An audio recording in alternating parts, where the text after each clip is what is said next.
Hello friends, I am Pawan from Kaushalya classes. Last video में हम पढ़ रहे थे कि एल्केन, कुछ बेसिक एल्केन्स के बारे में पढ़ रहे थे कि एल्केन बेसिकली ऑर्गेनिक कंपाउंड है और उसका फॉर्मूला होता है CnH2n+2। अगर N1 रखते हैं तो ये बन जाता है मेथेन, N2 रखते हैं तो ये बन जाता है एथेन, और अगर 3 रखते हैं तो ये बन जाता है प्रोपेन, और 4 रखते हैं तो ये बन जाता है ब्यूटेन, अगर 5 रखते हैं तो ये बन जाता है पेंटेन, और 6 रखते हैं तो ये बन जाता है हेक्सेन, 7 रखते हैं तो ये बन जाता है हेप्टेन, 8 रखते हैं तो ये बन जाता है ऑक्टेन, 9 रखते हैं तो ये बन जाता है नोनेन, और 10 रखते हैं तो ये बन जाता है डेकेन। ये हम लास्ट वीडियो में पढ़ लिए थे। अभी इस वीडियो में हमें ये पढ़ना है कि कैसे हम फर्दर पढ़ते हैं फंक्शनल ग्रुप और रेसिड्यू के बारे में। तो हमारा टॉपिक है फंक्शनल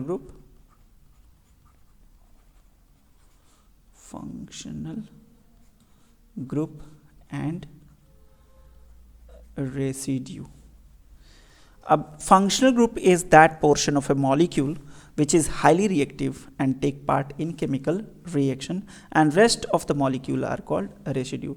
Example देख लेते हैं, से CH3, CH2, CH2, CH2, COOH। तो इसमें जो COOH है ये हो गया फंक्शनल ग्रुप, और रेस्ट ऑफ द पोर्शन इसको हम बोलते हैं रेसिड्यू। अब हमारा पहला पोर्शन है उसको हम बोलते हैं एल्किल ग्रुप। अब एल्किल ग्रुप किसको बोलते हैं? एल्किल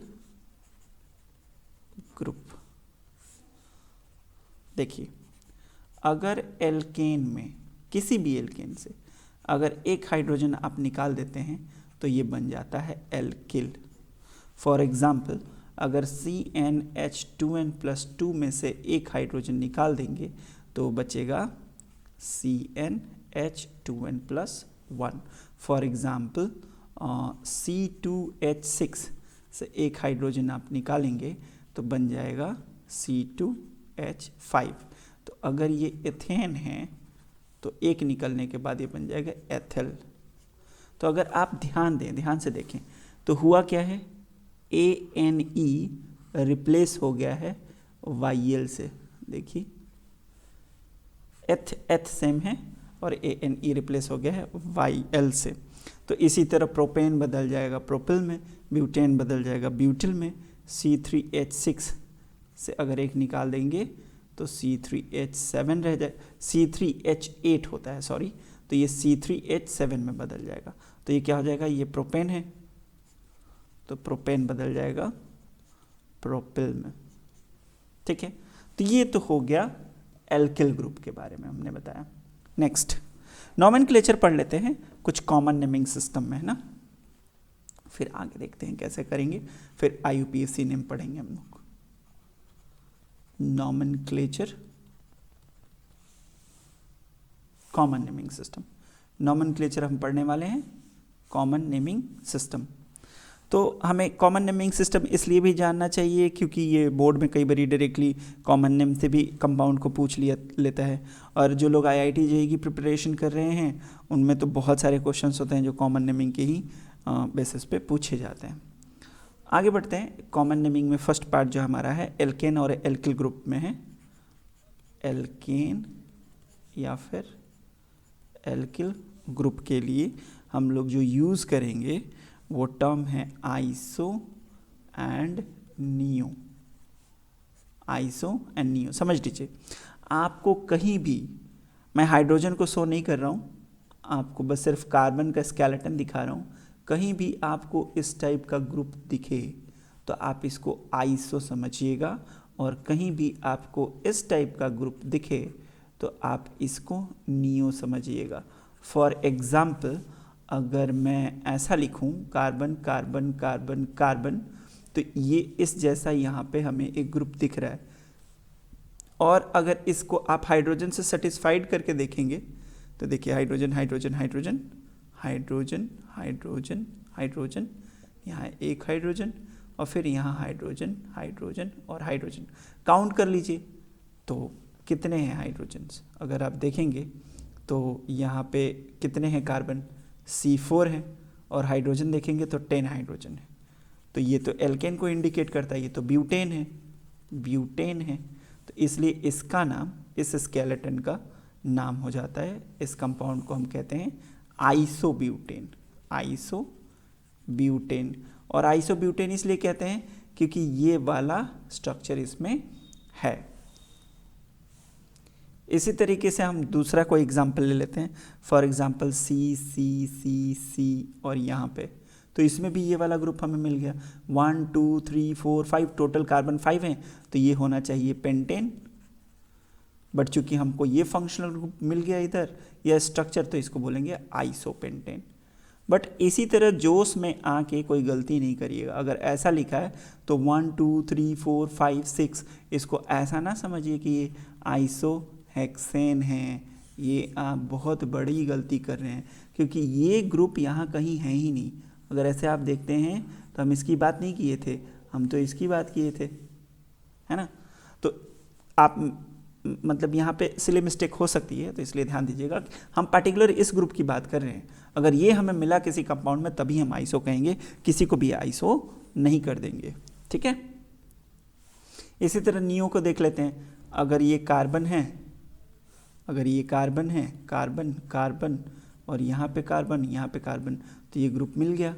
इसको तो हम नियो कहते हैं, तो इसको हम कह देंगे नियो पेंटेन। पेंटेन इसलिए क्योंकि 5 कार्बन है।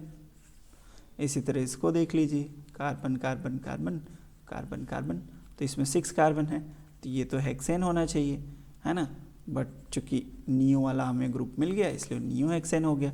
बट ऐसे ही जोश में आके कुछ भी हमें नहीं कर देना है। इसको हम क्या 1 2 3 4 5 6 7, इसको हेप्टेन, हेप्टेन ये होगा, बट इसको आप नियो हेप्टेन नहीं कह सकते। नियो हेप्टेन ये नहीं है, तो ये गलती नहीं होनी चाहिए, क्योंकि मैं बता चुका हूँ पहले भी कि ये ग्रुप होना चाहिए, तभी हम नियो कहेंगे। हम पहले भी बता चुके हैं कि इसको हम आइसोप्रोपेन कहेंगे। अगर यहाँ से एक हाइड्रोजन निकाल दिया तो ये अब बन जाएगा आइसोप्रोपिल। इसी तरीके से अगर हम ऐसे कर दें और यहाँ से निकाल दें तो ये हो जाएगा आइसो, चूँकि ये ग्रुप आइसो है, 1 2 3 4 5, तो ये हो जाएगा आइसोपेंटिल, ठीक है। और इसी तरीके से carbon carbon carbon carbon carbon, और यहाँ से निकाल दिया तो ये है 1 2 3 4 5 है, तो इसको हम क्या कहेंगे नियो पेंटिल। तो इस तरीके से हम, मेरा टॉपिक क्या था, एल्केन हो या एल्किल हो, उसमें आइसो तब लगाएंगे जब ये ग्रुप हमें मिले, और नियो तब लगाएंगे जब हमें ये ग्रुप मिले। तो इसको लेके कंफ्यूजन नहीं रखना है दिमाग में, बहुत क्लियरली ये बात समझ में आ जानी चाहिए कि कब हम किसको क्या कहेंगे, ठीक है। अब अगला टॉपिक हमारा है कि प्राइमरी, सेकेंडरी और टर्शरी कार्बन कब और किसको कहते हैं हम। प्राइमरी,